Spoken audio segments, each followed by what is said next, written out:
Welcome to McPlum, simple solutions served daily. You begin by placing the AirTag near your iPhone and opening Find My so you can measure baseline accuracy. Make sure Bluetooth, Wi-Fi, and location services are active.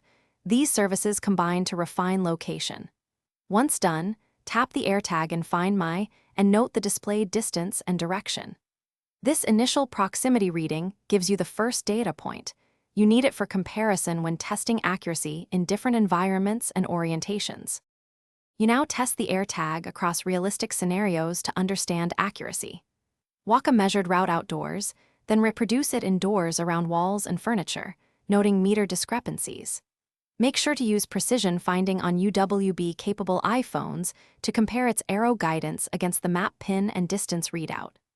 As you move, observe how orientation, shielding, and crowding of Bluetooth devices affect readings. This explains why accuracy varies and which conditions degrade performance most. You finish by analyzing your measurements. Compute the average error and identify patterns like consistent offsets near structures.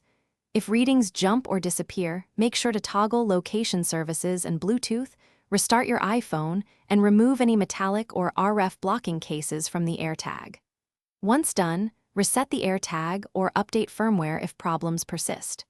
Troubleshooting tip: if accuracy remains poor, test with a different iPhone to isolate device versus AirTag limitations.